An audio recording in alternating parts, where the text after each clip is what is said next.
ఎలా అరెస్ట్ చేస్తారని పోలీసులతో బీఆర్ఎస్ నేతలు వాగ్వాదానికి దిగారు.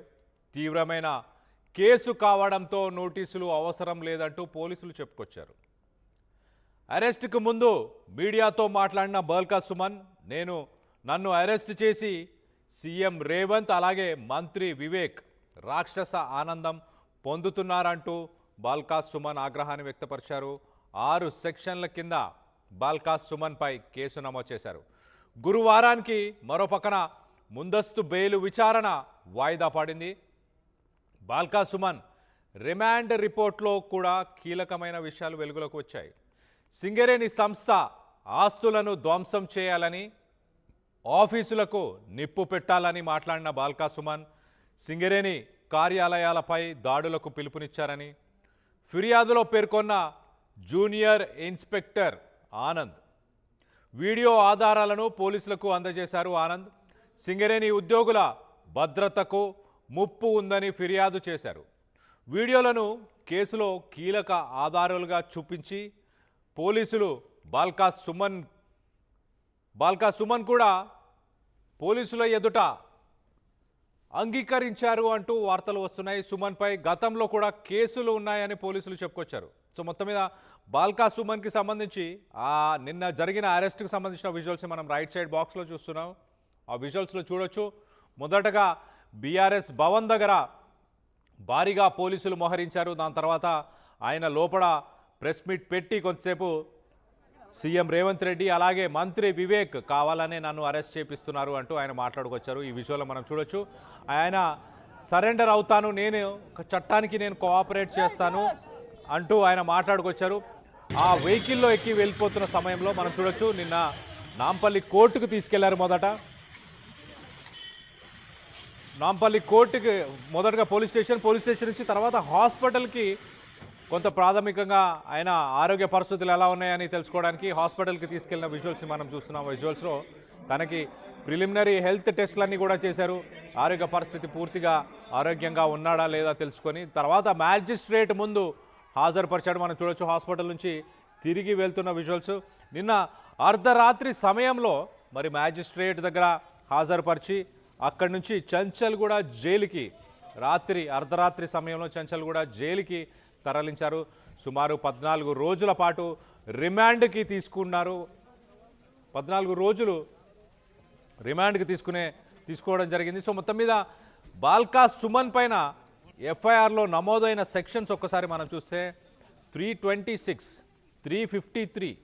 ఈ 326, 353 ఒక రకంగా ఇవి కొంత కాంట్రవర్షియల్ అని చెప్పొచ్చు, అలాంటి సెక్షన్స్ అని చెప్పొచ్చు. దీంట్లో ఒకసారి మనం చూస్తే 326 సబ్సెక్షన్ G, దాంట్లో చాలా క్లియర్గా mischief by fire or explosive substance with intent to destroy property, ఏదైనా ఆస్తిని నష్టపరచాలి, ఆస్తిని ధ్వంసం చేయాలి, దాంట్లో మంటలు కానీ అలాగే ఎక్స్ప్లోజివ్ డివైసెస్ కానీ వీటి గురించి ప్రేరేపించేలాగా మాట్లాడితే సెక్షన్ 326 సబ్సెక్షన్ G దీన్ని పొందుపరుస్తారు. సో మొత్తం మీద సెక్షన్ 351(3) సబ్సెక్షన్ 351 351 సబ్సెక్షన్ 3 అది కూడా చాలా క్లియర్గా క్రిమినల్ ఇంటిమిడేషన్, అంటే ఒక వ్యక్తిని కానీ ఒక ప్రాపర్టీని కానీ ధ్వంసం చేస్తాము అంటూ మాట్లాడుకొస్తే దానికి ఖచ్చితంగా సివియర్ పెనాల్టీ ఉంటుంది అంటూ చెప్పుకొస్తున్నారు.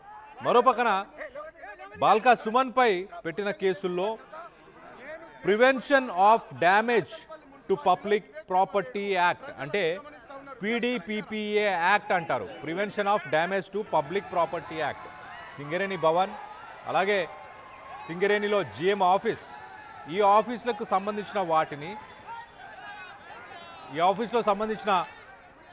ఆ ఆఫీసులని ప్రభుత్వ ఆస్తులుగానే పరిగణిస్తారు కాబట్టి ఆ ఆస్తులని ధ్వంసం చేస్తాను అంటూ ఆయన వ్యాఖ్యానాలు ఏవైతే చేశాడో వాటన్నిటిని కూడా పరిగణలోకి తీసుకొని ఈ సెక్షన్స్ అన్నీ కూడా పొందుపరిచినట్టు చాలా క్లియర్గా తెలుస్తుంది. మరో పక్కన బల్కా సుమన్ అడ్వకేట్స్ మాత్రం చాలా క్లియర్గా ఆయన ఉద్దేశం వేరు, ఆయన పిలుపునిచ్చింది దానికి కాదు, ఆయన ధ్వంసం చేయాలన్న ఉద్దేశంతో ఆయన మాట్లాడలేదు.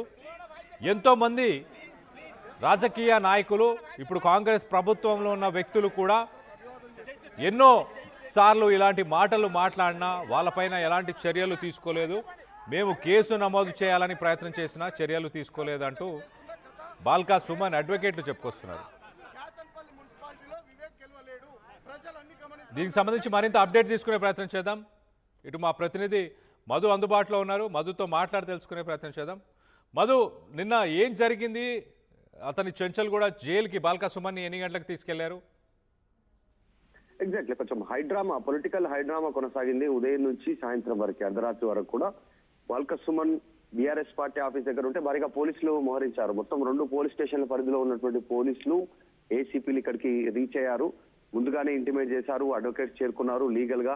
అయినప్పటికీ కూడా ఖచ్చితమైనటువంటి సెక్షన్లు ఆయన పైన నమోదు చేసినటువంటి పరిస్థితి. ఎందుకంటే విద్రోహ చర్యలాగా సమాజంలో ఒక విద్రోహాన్ని రెచ్చగొట్టేలాంటి స్టేట్మెంట్ చేశారు, మిలిటెంట్ యాక్టివిటీ చేయాలి అనేటువంటిది, సింగరేణి తగలబెట్టాలి, రైలు పట్టాలను కోసేయాలి, ఇట్లాంటివన్నీ ఒక విద్రోహమైనటువంటి చర్య కింద దీనికి పోలీసులు భావించి కఠినమైనటువంటి చట్టాలు దీంట్లో ఇంప్లిమెంట్ చేశారు. దాంట్లో 326G, 351(3), 353(1)B red with 61(2)A BNS కింద ఈ పీడీపీపీఏ వంటి అత్యంత కఠినతరమైనటువంటి శిక్షణల కేసులు నమోదు చేశారు. కాబట్టి నాన్ బెయిలబుల్ కేసు కింద ఇది నమోదైంది.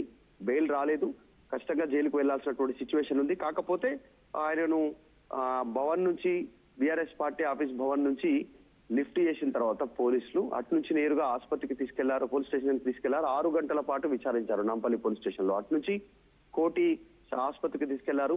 అక్కడ కాసేపు వైద్య పరీక్షలు కంప్లీట్ అయిన తర్వాత జడ్జి ముందు ప్రవేశపెడితే రాత్రికి ఎఫ్ఐఆర్ సంబంధించినటువంటి కాపీ పోలీసులు మర్చిపోయి రావడంతో కాస్త డిలే అయింది ఈ అంశానికి సంబంధించి. 3 రోజుల నుంచి ఆయన బీఆర్ఎస్ భవన్ లో ఉన్న విషయం మనకు తెలిసిందే. అక్కడ ఇంటికి పోకుండా మొత్తానికి రిమాండ్ రిపోర్ట్ ఇచ్చే దాంట్లో ఎఫ్ఐఆర్ కాపీ తర్వాత వాట్సాప్ లో తెప్పించుకొని జత చేసి ప్రింట్ చేసి ఇచ్చిన తర్వాత చెంచల్ కూడా జైలుకు తరలించినటువంటి సిచ్యువేషన్ కనిపిస్తా ఉంది. అత్యంత వివాదాస్పదమైనటువంటి వ్యాఖ్యలు చేశారు అనేటువంటిది దాంట్లో మెన్షన్ చేశారు. దానికి సంబంధించినటువంటి విషయంలో మొత్తానికి చెంచల్ కూడా జైలుకు బాల్కా సుమన్ వెళ్లారు. బీఆర్ఎస్ వెర్షన్ వేరే ఉంది, కావాలని కక్షపూర్తంగా కేసులు నమోదు చేస్తుందని చెప్తున్నప్పటికీ కూడా ఆయన చేసిన వ్యాఖ్యల నేపథ్యంలోనే ఆయన జైలుకు వెళ్లాల్సినటువంటి సిచ్యువేషన్ ఉంది. అది ఒక ప్రజాప్రతినిధిగా ఉండి ఇట్లాంటి వ్యాఖ్యలు చేయడం అనేటువంటిది అభ్యంతరకరంగా ఉంది, కరెక్ట్ కాదు. చాలా మంది ఇన్స్పైర్ అయ్యే అవకాశం ఉంది ఫ్యూచర్ అనేటువంటి ఆందోళనను కొంతమంది చేస్తా ఉన్నటువంటి పరిస్థితి. అందులో భాగంగానే బాల్కా సుమన్ ఈ రోజు జైలుకు వెళ్లారు, ఆయన చేసినటువంటి వ్యాఖ్యల తీవ్రత నేపథ్యంలో. Right Madhu, thanks for the latest update. మొత్తం మీద నిన్న బాల్కా సుమన్ని అరెస్ట్ చేసి దాని తర్వాత నాంపల్లి పోలీస్ స్టేషన్కి తీసుకెళ్లారు. సుమారు 6 గంటల పాటు అతన్ని ఇన్వెస్టిగేషన్ చేశారు. దాని తర్వాత హెల్త్ చెకప్ చేసి మ్యాజిస్ట్రేట్ ముందు హాజరుపరిచారు. బాల్కా సుమన్ ఆయన అరెస్ట్ కంటే ముందు ఆయన బీఆర్ఎస్ భవన్ దగ్గర ఏం మాట్లాడారు, తన పైన ఎలాంటి అభియోగాలని మోపే ప్రయత్నం చేస్తున్నారంటూ ఏం మాట్లాడారు, దానికి సంబంధించి ఒక్కసారి ఆయన మాటల్లోనే వినే ప్రయత్నం చేద్దాం. అలాగే ఈ సిరీస్ ఆఫ్ ఈవెంట్స్, అలాగే బాల్కా సుమన్ మాట్లాడిన మాటలు, ప్రభుత్వ చర్యలు, వీటన్నిటిపైన మీ అభిప్రాయాలు ఏంటనేది కింద కామెంట్ రూపంలో తెలియపరచండి. ఒక్కసారి బాల్కా సుమన్ ఏం మాట్లాడాడో అరెస్ట్ కంటే ముందు ఒకసారి ఆయన మాటల్లోనే వినే ప్రయత్నం చేద్దాం. మళ్ళీ వాళ్ళ అధికారంలోకి వచ్చినటువంటి కాంగ్రెస్